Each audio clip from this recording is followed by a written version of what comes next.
Okay, it's ready. Hey guys, welcome to a new video. Before I get into the video, thank you guys for all the support you've shown so far on the channel. It means a lot. And this video, we're going to be ranking all 9 Spider-Man movies from worst to best, okay? And before we get into the video, remember to like, share, and subscribe. Alright, let's get into it. Coming in at number 9 is The Amazing Spider-Man 2, okay? So that movie was dog shit, dog water, any other adjective that has to do with dog. I thought it was trying too hard to be something it wasn't. They were trying to set up a whole cinematic universe on one movie, and then they forgot that a movie there's only max 2 hours.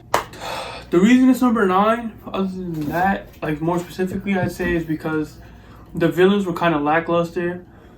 You know, it was more focused on stuff outside of the movie rather than the movie itself, which got into a lot of trouble. And I feel like they did Andrew Garfield wrong. I feel like they didn't give him good writers. Director, he could have done better. I feel like they should have focused more on him and Gwen Stacy, because that relationship would carry the first Spider-Man movie, Amazing Spider-Man movie, even though it wasn't the best. So they should have included it again. I mean, how are you going to take the best thing from the first movie out of the second movie? And if you're going to take it away like that, like, at least put more effort into, you know, making us feel that loss in the second movie, instead of just dropping it on us, dropping 2 villains, dropping a whole freaking planned trilogy and other planned movies. Like, just focus on your own story, and, you know, everything else will follow. Okay, coming in at number 7, we have Spider-Man 3. You know why? That one shit the studio. Who's surprised, bro? The studios mess up a lot of movies. Sam Raimi had 2 successful movies back to back. You know what the studio said? Screw what the hell he's doing. Let's put our involvement in here. Let's put our 2 cents in. And they messed it up. They killed the whole franchise. Not a franchise, but the trilogy. This is how it happened. Okay, so Sam Raimi wanted Sandman in the movie. That was his villain. Studio said, you know what? That's cool. Put Venom in there too, because we want to sell toys. We want him to, you know, maybe get his own spin-off. You know, stuff like that. You know, studios always looking for the bottom line. That convoluted the whole movie. You have 2 villains. You can't focus on one. Both of their arcs could have been good in their own solo movies if they were the main villain. And then, you know, you have the emo Peter Parker scene. I mean, I don't really care. It's not that bad, but it's just like, if you would have focused on Sandman, or I'm going to do a video about how to make the movie better, but if you would have focused on Sandman, instead of, you know, putting Venom in there, or focus on Venom, instead of incorporating Sandman, I feel like we would have had a much better movie. And I feel like you would have seen Spider-Man 4 or 5 by now with Tobey Maguire. I feel like that's how, like, successful it would have been if they would have let Sam Raimi do what he does. But you know what? Studios always gonna put their 2 cents in and mess up the movie, and then reboot the franchise with different people, different directors, different actors, because they're the studio's fault. But hey, man. Okay, coming in at number 6 is Spider-Man Far From Home. I feel like this one suffered a lot because of Avengers Endgame and the fact that it had to follow it. I felt like the hype just wasn't there, and I felt like the storyline, no matter what it was, it just couldn't live up to what Avengers Endgame was.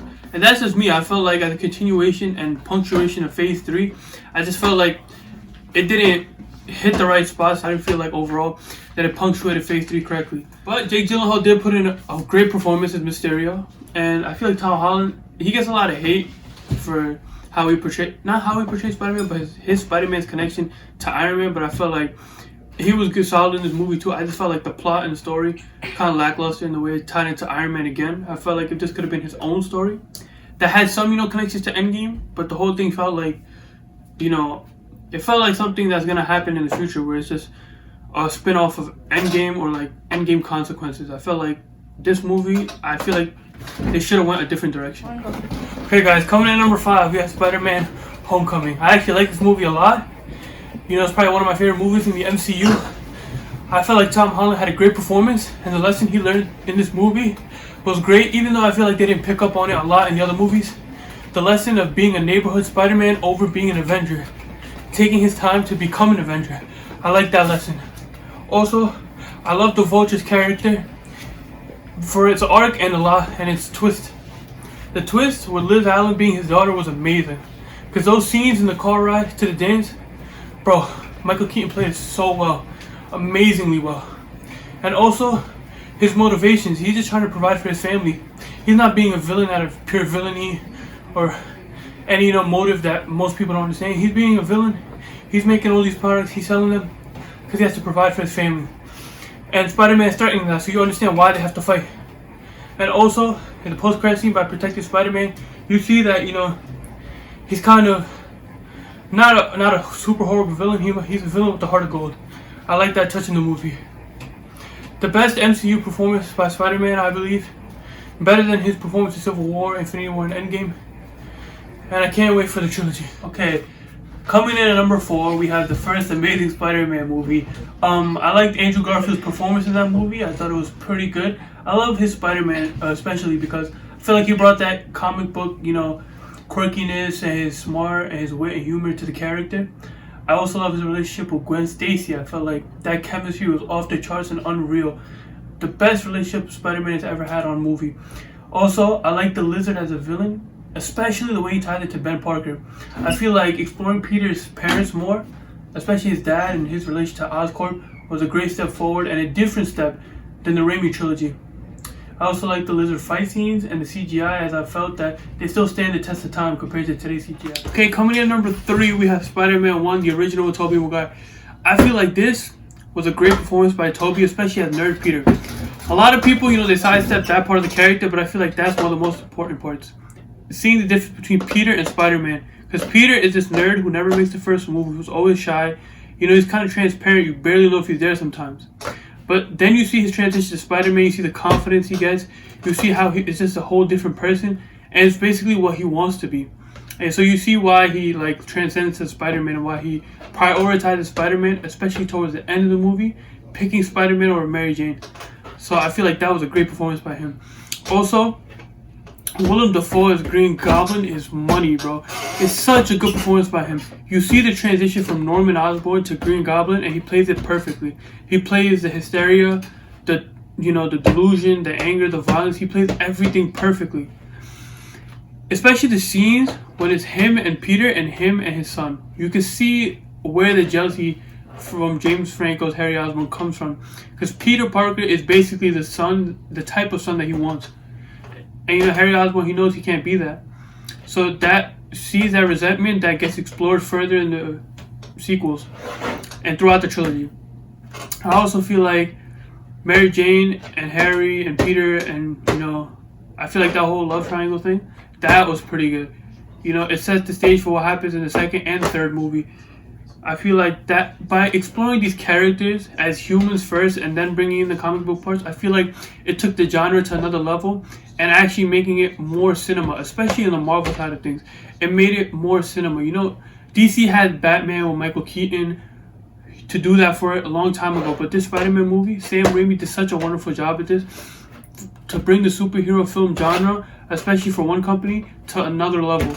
And, you know, kind of like put it as a mainstay. Blockbuster movies, but with cinema included. Okay, coming in at number 2, this might be a little bit controversial. I have Spider-Man Into the Spider-Verse.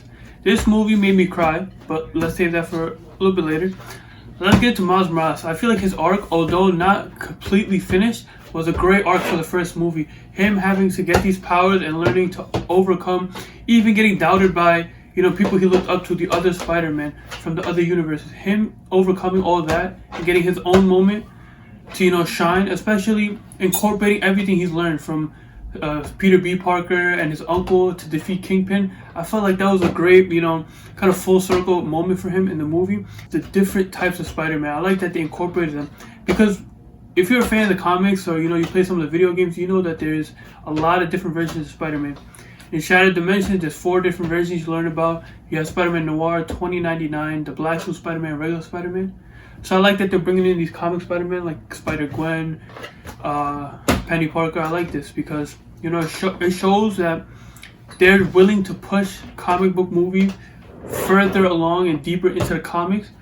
And that might be, you know, hard for a casual fan to, you know, kind of relate to, because they're not entrenched in the comics. They don't know about a multiverse or this and that, but they're taking the steps to show everyone.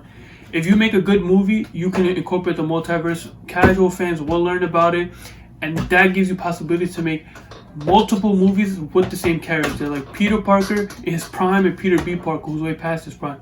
So I think that was great in what it's potentially going to set up in the MCU and DCU multiverse. I like how over the top it is. I like the animation style, and they explained it themselves. When Miles is starting out, they made his frame rate slower so you could see that he's learning, where Peter B. Parker, they made it faster. So I like little things like that, little technical details that add to the movie overall. You know, you might not even notice it at first, but when you watch the movie second, a third, or fourth time, you notice all these things, and it just makes the rewatch value of this movie much higher, and it also makes the movie much better overall for everyone. Not even just like a animated kids movie, but adults can watch it, teenagers can watch it, anyone, even if you're not a comic fan, you could watch this movie. You could leave with entertainment, and you could leave like knowing that you paid the right price for a movie ticket. Speaking of that emotional ending, when him and Peter B. Parker are talking about, you know, how he has to go home and like how does he know it's a leap of faith, that was pretty damn emotional because it's a full circle moment, but it's so earned. Because Peter B. Parker, he's not in the same place as Miles Morales, but he's questioning himself as Spider-Man too. He gets a divorce from Mary Jane, he goes bankrupt, he's overweight, like he's not prime Peter Parker of this world who's blonde. He's Peter B. Parker, and you understand how much he needed this. It's like the student teaching the master. When it's pulled off correctly, it's so beautiful. And in this movie, the way they pull it off, it got me emotional because it's like you see a man who's lost faith, and you know they played it off for jokes, but a man, especially a superhero, who's lost all his hope and all his faith and all his like what made him Peter Parker. He lost everything, and to have it, you know, given back to him by someone who has been Spider-Man for a few days, who he's been teaching, it's a full circle moment, and it's so beautiful. And that's why I feel like this movie is number 2 ahead of the other Spider-Man movies, because I feel like they took a different route with it by not going the origin story and, you know, playing it for jokes and being like, okay, let me say this one last time. I feel like that was great.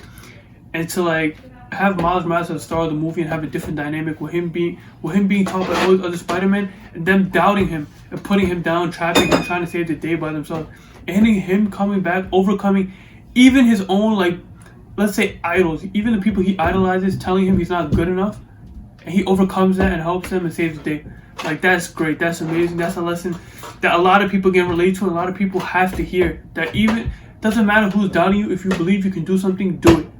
I think that's great, and I think that's why this movie is better than all the other Spider-Man movies, except for one. Okay, coming in at number 1 is Spider-Man 2. I feel like this should be unanimous, but if it's not, let me know. Spider-Man 2. I love this movie because it puts Peter on the back foot. It, you know, it punches him in the mouth and puts him on his ass. He is dead broke. He can't pay the bills. You know, Spider-Man is taking over his life. You know, he's getting hurt on the job. He's late delivering pizzas. He's messing up at work. He's messing up in school. His grades are dropping. It gets so bad that he has to abandon being Spider-Man. And Sam Raimi shows this perfectly by showing how his life gets better. You know, he gets better grades. Everything seems to be going right in his life, you know, in general. And he feels like he's going upwards as Peter Parker, but then he realizes the consequences of not being Spider-Man. Same scene as the first movie, but there's no villain this time. The fire scene where there's a fire that happens and people die, and he saves someone as Peter Parker. But if he was Spider-Man, he could have saved everyone. There's still some people who die, so he realizes that he has to be Spider-Man. It's just too much of a risk of him not being Spider-Man to other people than him abandoning being Spider-Man and just, you know, living his life. I feel like having Dr. Octopus as a villain was amazing because Alfred Molina's performance in this movie is Oscar worthy in my opinion. I feel like he plays Otto Octavius down to a T. Especially you see the relationship with his wife and his love of science and his, you know, want and desire to push science forward and to be known as one of those guys who goes down in history. When him and Peter are talking about other people, like, and how, you know, they're sleepless before they create something amazing. He wants to be remembered as one of those people. And I felt like it was great, especially when you see him become pure evil. And always in the back of your mind, you're thinking, yeah, he's not really him evil. It has to be the claws. And he comes around in the end of the movie and becomes good again and saves the day by using his claws. This, you know, this extremity of evil that's connected to him, he uses it for good and saves the day. Especially when he finds out it's Peter Parker. And I feel like their relationship throughout the whole movie is good. The movie had the best use of New York as its own principal character, especially the train scene. The train scene, in my opinion, is the most iconic Spider-Man scene ever. Especially with this relation to New York. When he stops the train and he passes out and all those people, you know, it's like that Jesus imagery with him, you know, they're all pushing him and he looks like he's in a cross. And then they put him down And just that scene is so emotional. The music hits right, and everything is beautiful about that scene. That scene alone, once again, I said it's the most iconic, but it might be the best.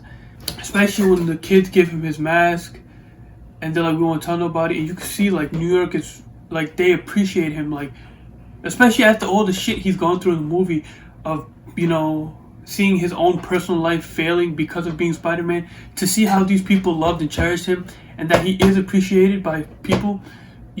It's just so beautiful to see. And I feel like it's so earned because Raimi, he does such a magnificent job of putting the hero on the back foot and always having him feel defeated no matter what he does. But to get this moment, it's so earned. And I feel like that makes like this movie worth it. That scene and just that, like the building to the scene of how everything's going wrong while he's Spider-Man, and now it's paying off. He saved them, the whole train, and they're repaying him. I also love that Harry finds out who Spider-Man is. That sets up Spider-Man 3 and his redemption very well, which was a great part of that movie. I like little stuff like that. I love him being with Mary Jane and then figuring that out. And other than that, like I just feel like this is the best Spider-Man movie. It's the best villain performance. It's the best storyline around Spider-Man, and one that feels like Spider-Man. A guy who is, he's struggling with jobs. He's struggling with money. He's just your friendly neighborhood guy. He has real life human problems, and he's fighting that while also saving New York. I love this movie. It's the best Spider-Man. Hey, thank you guys so much for watching the video. I hope you enjoyed. Remember to like, share, and subscribe, and tell your friends, and share with them, and let's see what your rankings are in the comments and what their rankings are. Also, if you want to follow my Instagram, it's going to be down in the description. My Twitch is also down in the description. If you could help me get to 250 followers on Twitch, I would appreciate that. I'm 9 away, and also I'm gonna go away because the video's over. So thank you and bye.